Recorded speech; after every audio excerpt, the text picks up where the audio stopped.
In the short term, I think we want to really build an awareness of this approach, of like creating these diagrams of social network analysis, of participatory action research. We want people whose work involves creating worlds for other people, for everyone else, to just be aware that, hey, there's this tool that's not too technical and can be pretty visual, and you can use it to sort of not only understand how things are working, but also this idea of co-creation, right? Together with the people you are working with, the people you are working for, you can build a better future or a better experience.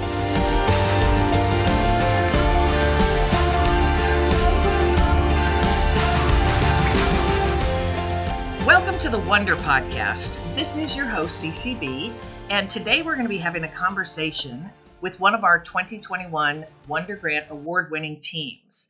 And it's going to be a resonant conversation for many of us, given the fact that they're talking about hybrid teams. They're going to talk about the research that they did in explaining some enhancements that can be made to hybrid work. And so while they're talking about hybrid teams, they're focused on networks of work. And it's going to be a very curious conversation, and I think very informative to many of us. The team is from Gensler in San Jose, and I'd like to introduce them right now. So, Amin, tell us a little bit more about yourself. Got it. Thank you for inviting us, CCB. Yeah, I'm Amin. I cut my teeth in design thinking and human-centered design at Stanford D School and IDOU. And currently, I'm a senior strategist at Gensler San Jose office.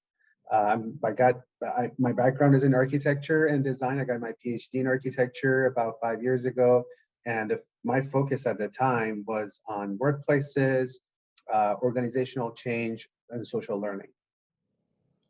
And Olaitan, tell us about yourself. Thanks, CCB. My name's Olaita. I'm a strategist with Amin in the Seattle office of Gensler. We are an example of a hybrid team, so I think our interest in the topic kind of comes from there.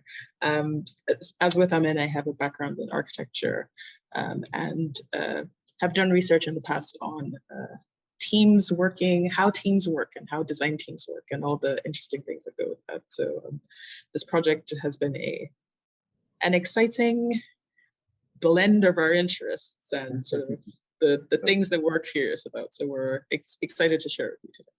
Well, we can't wait to hear more about it. So I'm going to just open it up and say, explain the title, if you would. I mean, I'm going to start with you, and tell us why. Why this? Yeah, absolutely.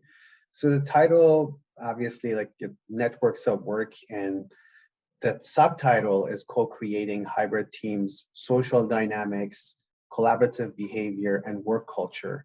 And the overall concern here for us was that, as you might know, the conversation about, or the discourse about social interaction and building community in the workplace has dominated the entire landscape during the past couple of years. People are saying, oh, that's the main reason people are coming back to the workplace.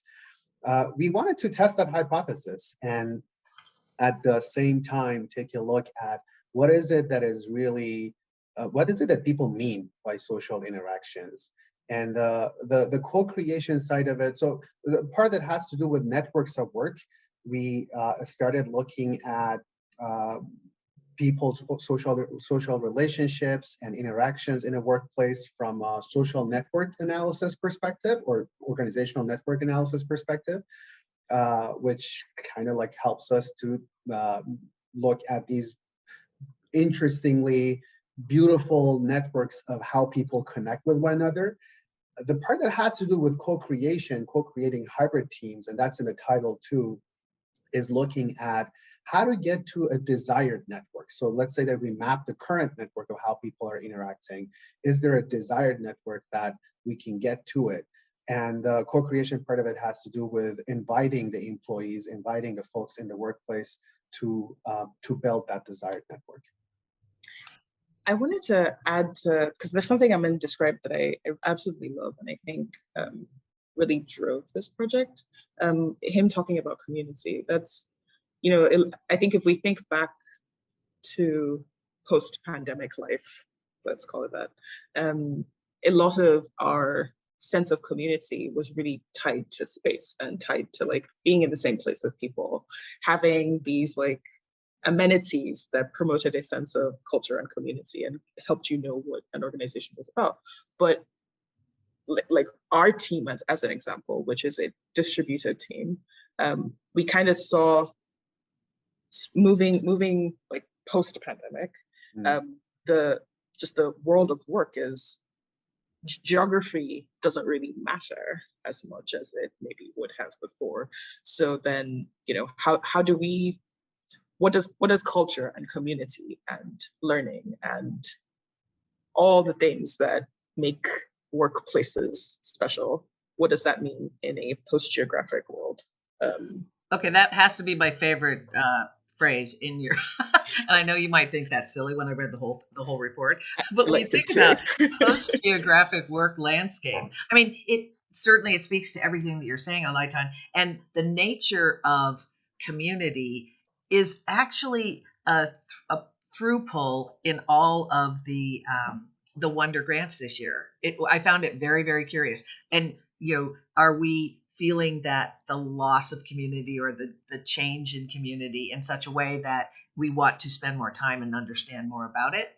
Very, very interesting. Anyway, I cut you off, but I wanted to say there's within the why and the goals, who was the audience that you intended this for?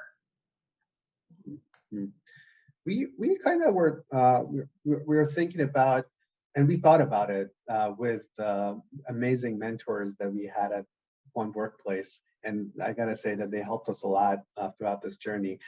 We kind of started thinking about there are 4 categories of audience that this research will be relevant to. The first group are folks that are involved in curating, designing spaces for employees. These are the real estate people, facilities department, space design teams. And this type of research help us to kind of for them to go beyond achieving employee satisfaction by accommodating for team productivity and culture in different ways, and kind of look at how they create and assign spaces to best serve the needs of teams, in addition to individuals. A second group are team leads. I'd say like this type of research helps them to kind of quantitatively and qualitatively and collaboratively frame team communication and connectivity, and kind of include a measurable KPI for evaluating their team success. HR, chief innovation officers, chief technology officers, this type of work helped them to direct resources to previously hidden strategic connections in the organization, because this type of research kind of uncovers some of the relationships that are not necessarily vocal, but they're there underneath the organization's skin. And eventually employees, this kind of helps employees to take charge and take control of their learning and engagement by understanding their place in the larger organization and also participating in co-creating their desired networks of communication and collaboration. I think in our work, in our day-to-day work, we engage a lot with employee experience departments in our work as like design strategists, and I think we're seeing that a lot more in architecture firms. Yeah, we tend to have a lot of conversations with like clients on, not only how does space improve your employee experience, but how does culture improve your experience as well, or the experience of your employees. So I think just a natural extension of that was to start, maybe the way we were thinking of it was that's our audience, right? Anyone who is involved or whose like role it is to create a safe, inclusive, welcoming, productive environment for their employees would be a recipient of this work. Okay, so we kind of have the outside of, the why and the who might be the recipients or the beneficiaries of this research. So now, how about you start to tell us the how? What was the methodology and the process, which is fascinating? And I'm going to do a caveat here and say the full research report will be available on the One Workplace Wonder Grant website. So you'll be able to look at this in more detail. And I know it's always tricky to explain process in some ways, but I'd love you to try. I don't want to interrupt, and I want to hear Amin describe this, because I've heard him say on several times that this is like his life's, like, this is the thing he loves to do and loves to talk about. So I am excited for him to share it with the world. You go, Amin. You're very kind, Olaita. No, I mean, I would probably, before specifically talking about the methodology for this approach, I'd like to tell a story about a research project that we did about like 7 years ago. And the mindset was the same. We wanted to look at social interactions, social dynamics in a workplace. And we used sociometric badges. I don't know if you're familiar with them, but yeah, I mean, they look like your cell phone, the size of your cell phone. People wear them around their neck and records people's social interactions. But that research study was interesting in a sense that in addition to employees, we had an interesting participant. One of the employees had a dog. His name was Bear. And Bear also participated in the research voluntarily. So we put one of those badges around his neck, and he kind of was walking around the office and greeting people, following people. And after the analysis and looking at everybody's social networks, it was interesting that I'd say like majority of employees' socio-spatial networks looked like a dense string ball. However, Bear's network looked like the blossoming flower.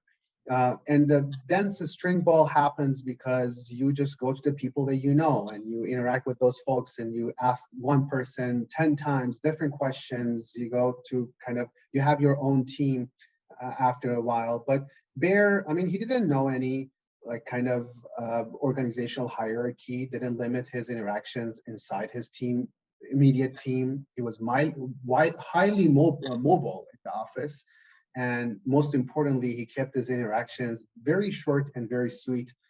And I gotta say, like that started a conversation about the Bear phenomenon and what our desired networks in an office should be.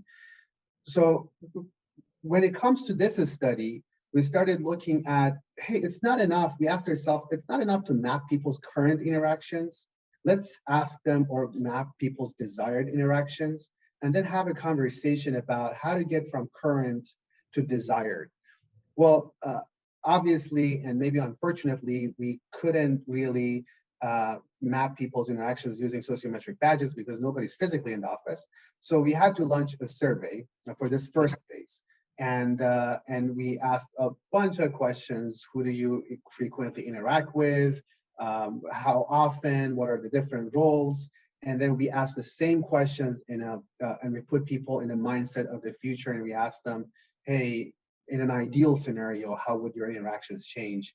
And we kind of create a visualizations from the current scenario, from the desired scenario, and we compared the two for different teams. And I got to say that we did this for a global technology company and a global design company. We wanted to compare cross-compare the two at the same time.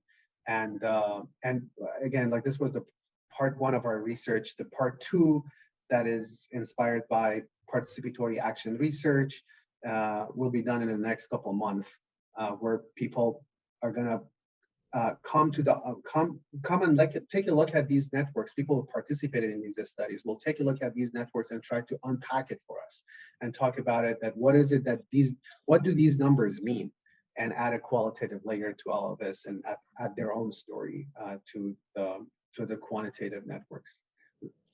I think if we take just a tiny step back, the link between, or the reason maybe we really hyper focused on interactions, and the really came from a place of like culture, right? Organizational culture. Whereas before you could define it as like, I don't know how many ping pong tables you have in an office. You couldn't really do that anymore, right? Culture isn't dependent on ping pong tables, it's dependent on people. So we looked at a bunch of prior research that, you know, incredibly smart people have done, not us. You're adding to it. Okay, so move on. There was a clear link. I think we kind of saw a clear link between the culture of innovative teams, or innovative teams having a culture of learning, of, you know, learning without hierarchy, learning without like politics, just interaction, free-flowing interaction and engagement. So from there, I think our way to measure, for lack of a better word, measure culture came from then, okay, understanding interactions, but not just hierarchical interactions like bear, right? We want to be like bear. We think having the bear phenomenon is what drives innovative teams. So then, you know, can we look not just at organizations' hierarchies, but also at like informal and formal modes of engagement and patterns of engagement that sort of emerge. Yeah, and I got to add to what Laitan said in terms of what one of the interesting findings from this research, and I know that we're going to get to it later, but I couldn't resist because Laitan is like basically talking about the signature of highly innovative teams versus other.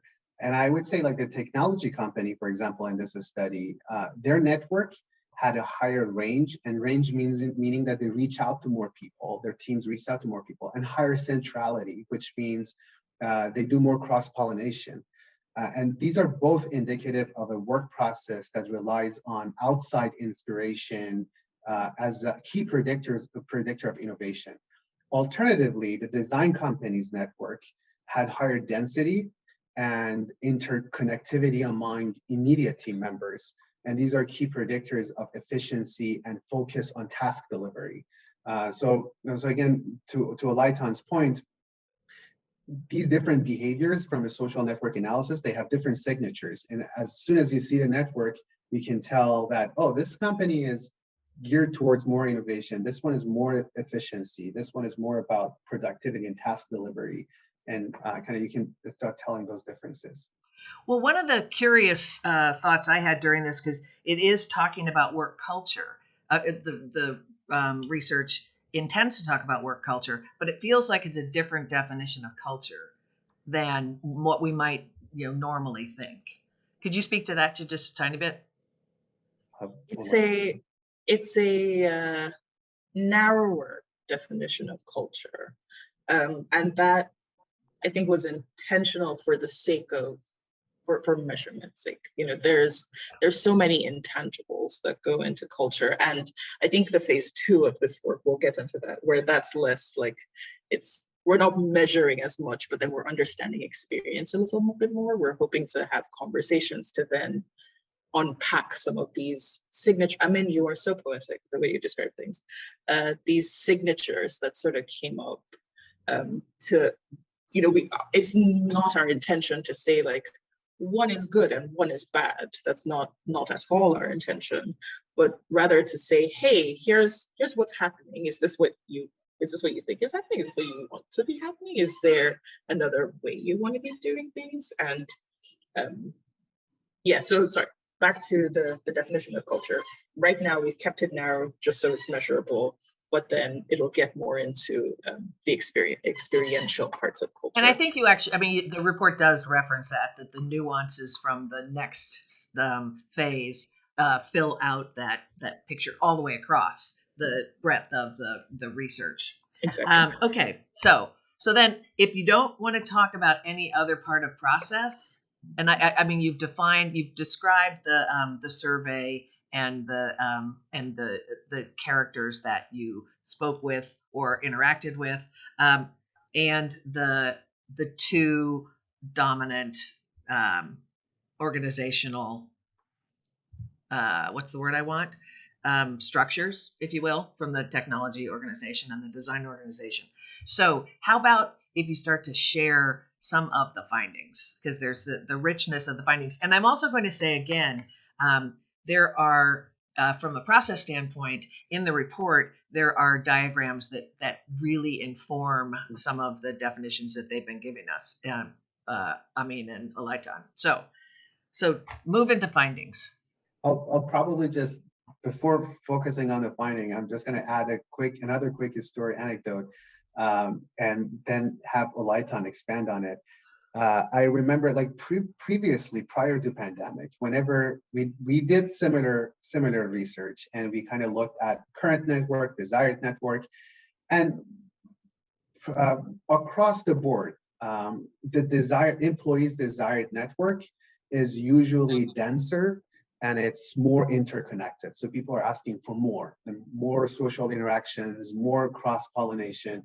And I remember that when we were analyzing this data, Olaitan called me in the middle of the week and said, hey, I found something really interesting when we were running the numbers, and this is not similar to what we've done this before. So I'm just gonna pause here and let Olaitan expand on it and what was different. So building the anticipation.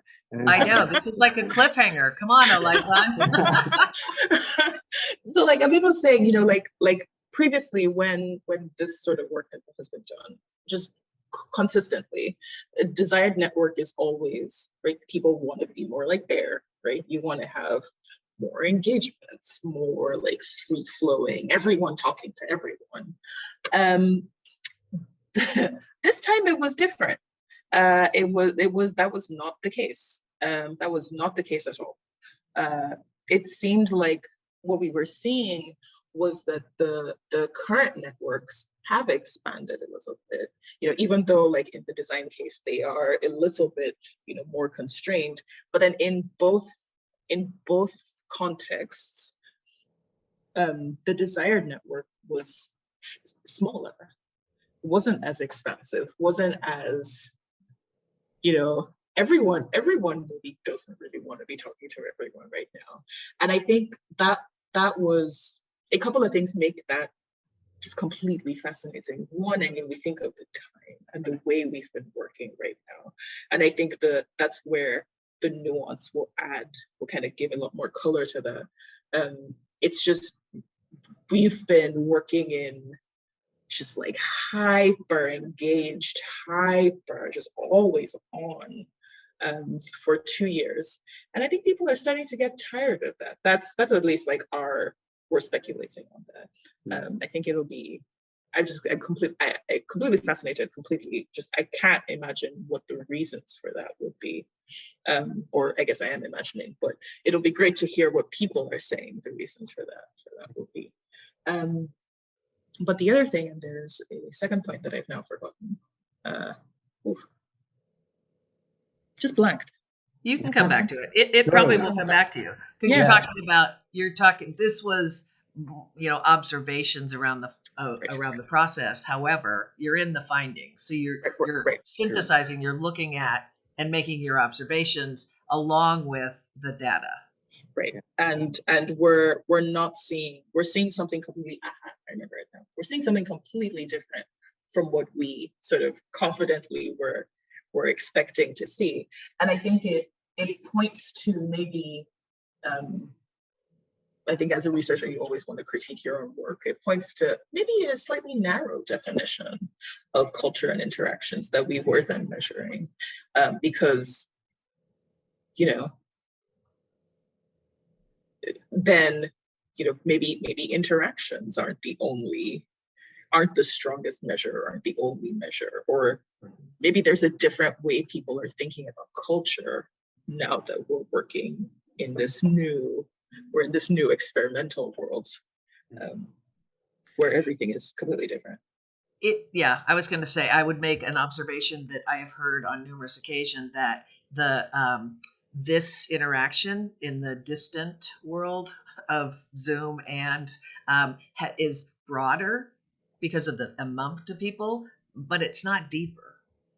You know, it's a more shallow. It has the appearance, the facade of, I know your house and I know your dog, but I don't know. It's not the same kind of. And I've heard that more than 5 times. Right. Anyway. Right. So yeah, that's something we're definitely excited to look into more, and just get some rich information around that. A lot of our other findings sort of were organized as like comparisons. So like, hey, we saw this in the technology team, we saw this in the design team, and there are, I think, four other kind of broad categories of things around cross-pollination, cohesion, decision-making. Amin, do you want to dive into some of those? Yeah, absolutely. And I wanted to add first to what you said, CCB, in terms of the depth of the network versus depth of the relationship versus the its growth horizontally, perhaps. And I have to say that what makes the second part of this research really important, because we sometimes look at these networks and you see what we describe in the vocabulary that we use, this stronger tie. So you see this really thick link between two actors or between two nodes. But that doesn't mean anything. This means just the frequency of interactions. It doesn't talk about the depth or the meaning behind the interaction, how meaningful the that quality is. Right. Yeah, exactly. The quality of the interaction. So that's what makes the second part of this research really important, to really dig deeper into what looks like a weak tie versus what looks like a strong tie, to get so maybe the weak tie is making more impact than the stronger tie. The second thing that comes to my mind is, again, we wanted to emphasize that this is relatively a small sample. It's like 50 people across 2 organizations and 4 teams. And we can't really we're not passing judgment on any of this. I mean, but it's a perspective, or it's a shift in perspective and a start, perhaps like challenging the dominant narrative of everybody's missing social interactions, everybody's missing like the workplace, because it was all about community building social interactions. And so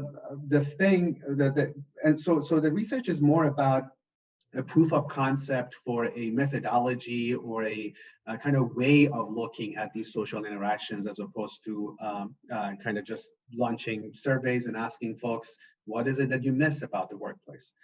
The third thing that I wanted to add was that the terminology that we started using for the desired network is more leaner network, as opposed to like a smaller, or so we kind of because when you look at people's interactions in the desired network, the way that they describe it seems like they're not necessarily want to reduce their ties or the weight of their ties, and weight is like the strength of their tie, but they prefer to redistribute them. So not increase them, but redistribute them. They want to form new ties. They want to, certain ties in the desired networks has disappeared, in the current network has disappeared and reappeared in the desired network. They want to shift the weight of certain ties from one actor or one peer to another peer in a desired scenario. So those are some of the changes, in addition to the innovation versus efficiency signature that we saw in the technology company versus the design company. And I guess like another interesting thing that came up was who the decision makers are in each of these teams. Again, in the technology company, the networks merely relied on a few key actors with a higher degree, and a degree is like how many people they reach out. And these key actors connect and coordinate with each other frequently and then reach out to others. In the design company, however, decision-making happened in larger meetings where most actors were present. and it was, I would say, in a way, it was more consensual and more democratic, which could be the nature of design work. The nature of the business. I was going to say the output, because you think about something else that made me stop and think was we don't think of design practices as being not innovative. You know, there is a lot of these things taking place, but it does feel like the whole design process is much more collaborative as compared to, you know, the technology. And again, not a weighted good, bad. It's just that feels more focused, more, yeah. Anyway. I think there's so many, like, you know, you keep going down and down, and there's so many like granular nuggets of cool information that come out from it. But I think one of the like big headlight things for me would be that, you know, like when we talk about culture and collaboration, when we talk about like we have to be more collaborative, like you hear that language, more collaborative, we have to interact more and things like that. And it's such a small shift, but it's what comes to me is like, oh, it's not about that. It's not about that. It's about, we're missing the quality of interactions. We're missing the impact of our collaboration. And if there's ways we can hone in on that, then my God. Yeah, the word intention comes to mind to me. That are we in? You know, what's the intentionality behind any of these activities? Mm-hmm. Anyway, wow. I mean, literally, this conversation could go on forever. and you have you know, you've already referenced kind of next steps and what's going on. I'm curious, what's your vision for, you know, the use of this or the life of this particular study and information? All you, Amin. This is where you get to shine. Come on. Take us home. No, totally. Can you maybe rephrase the question or like say it differently? Sure. Here's a body of research that, you know, this is phase one, and then there'll be phase two. But you're generating, you know, information, and you're generating knowledge, and you're generating data. What do you hope, you know, this comes out of this? In the short term, I think we want to really build an awareness of this approach, of like creating these diagrams of social network analysis, of participatory action research. We want people whose work involves creating worlds for other people, for everyone else, to just be aware that, hey, there's this tool that's not too technical and can be pretty visual, and you can use it to sort of not only understand how things are working, but also this idea of co-creation, right? Together with the people you are working with, the people you are working for, you can build a better future or a better experience. That, I think that's a short-term goal. Yeah. And in the long term, I think we'd want to, this is like big dream. We'd want to maybe see it would be great if, you know, this work and the work that comes after it, we start to really dial in on what we mean by organizational culture. Like, what do we mean by culture? What is the culture we're trying to create in a hybrid world where there's no more boundaries? What is culture, and how do we create it? Yeah, I love that. And I would say, yes, revisiting some of these words that we use all the time, like culture, social interaction, collaboration. Yeah, I mean, what do they really mean? Exactly. What do they really mean? And is there a way to kind of look at it? I mean, quantitatively is one way of obviously looking at it, but definitely, I mean, this approach brings the stories, brings kind of unpacks it in more nuanced ways. And I gotta add that part of it is just generating this data, this type of work that is like qualitative, quantitative. But at the end of the day, the artifacts that are being generated, that are these networks, they're just excuses for engaging the employees and for them to take control of their social work life, to kind of like bring them, show them what this is. And we've done it multiple times. The moment that they start looking at like beyond numbers, because when you take a survey or you use the sociometric badges and all of that, they're just like giving you numbers. They go, hey, I want to talk to this person like 4 times a day. But when they start looking at the network, they'll see all those dead ends in their in the graphs. They start seeing the stars and the constellations and all of that.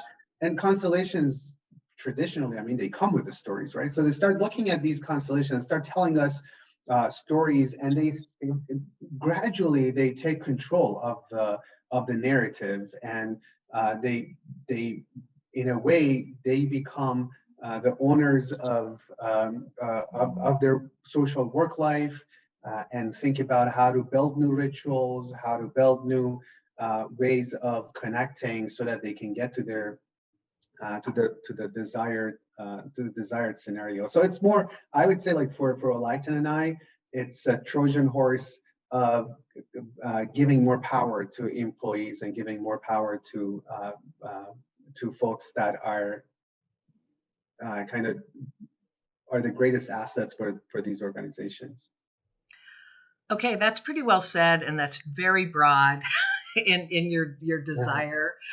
Well, I mean, it's like world changing, and the thing that keeps sitting in my head is change, and that it will continue. And so I think you both have long, rich careers ahead of you, thinking about the change that's that is just natural. And this external factor of the pandemic created this kind of, and who knows what the next factor is that shifts the way that we all come together. So I think, wow, good for you.